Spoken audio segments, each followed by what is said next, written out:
Greetings and welcome back to Room 303 in our chats with Emily, as we are calling our readings through the poetry of Emily Dickinson. We are in the Johnson edition, and we turn now to poem 468, The Manner of Its Death. It's here again that we will find Emily interested in the question of reputation. How will she be remembered? Our assumptions that they've been following our stuff at learnstrong.net. Down that left-hand side, we call our playlist, again, Chats with Emily.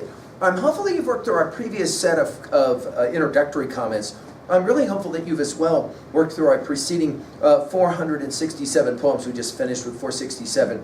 We do not play on grace. And if you have, you know that Emily has played this game before of trying to consider the importance of reputation and being remembered. Now, she's going to make a reference that a scholar or two has had to help for us, John Andre, during the time of the American Revolution, and he was he made a request to Washington, and Washington turned him down. He asked for a soldier. He was a spy. He got caught, and he asked for a soldier's death by shooting, and Washington wouldn't give it to him and hanged him instead.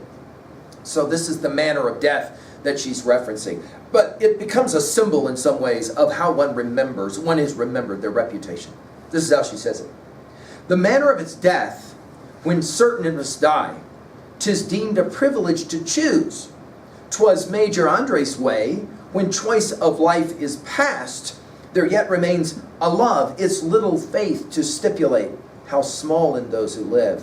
The miracle to tease with babble of the styles, how they are dying mostly now, and customs at St. James. Now, a number of scholars just speculate St. James must be a church that Emily is familiar with. And part of the symbolism of St. James is the most recent, habits or styles or whatever being represented by St. James, the way everybody else does it, if you will. Now, it begins, notice, with the manner of its death. Notice the it here would be the life, right? When certain it must die. In other words, when one comes to the end, how would one choose to die, to exit life? 'Tis deemed a privilege to choose. 'Twas Major Andre's way. Now, again, John Andre was a spy who made the request for a soldier's death, and Washington said no, and he died by hanging, okay? When choice of life is past, there yet remains a love. Remember that Emily's very interested in this word love. In 126 different poems, she'll deal with the idea of love. It's little fate. Remember, I said, guys, that little is an adjective used in 172 of her poems. To stipulate, some have argued that Emily should probably have put a full stop here and not the dash. How small is this love should probably be kind of understood as being as what follows the word small in those who live. In other words, when you're fully alive, you don't think about the way that you will exit life. Here to this degree, of course, we're back to 465 and 467, no doubt, that we've recently done. Then it is the question of how one thinks about this, because most people don't think about this at all until the very last seconds. We think of our Scrooge story, for example. The miracle, here it's her referencing of death, right? To tease, and I think she learned to use this word from her study of Keats's Ode on a Grecian Urn. Doth tease us out of thought cold pastoral. We've given full lectures at learnstrong.net. In other words, challenge, make us think. With babble of the styles, and the original spelling here for her was B-A-B-L-E, and then the correction, B-A-B-B-L-E.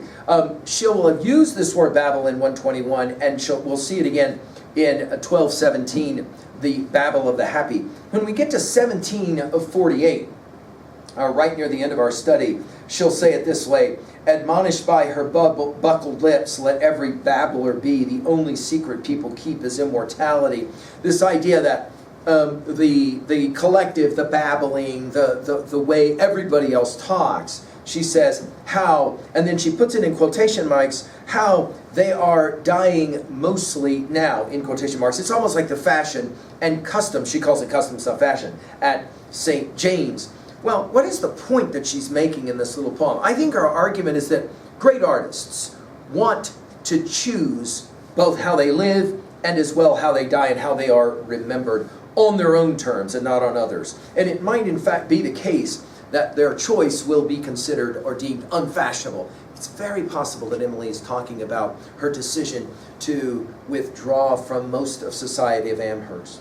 At 2b, I like the fact that she references John Andre and Washington as if somehow the reader is just supposed to know this, right? Assumes that knowledge. We've seen her do this.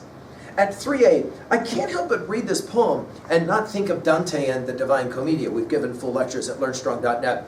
The idea that we choose the hell it is that we live out in our afterlife while we are alive. It's just we do it, what does Dante seem to suggest, most of the time unconsciously, right?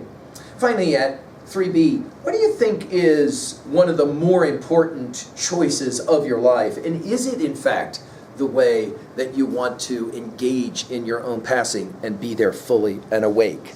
Thank you.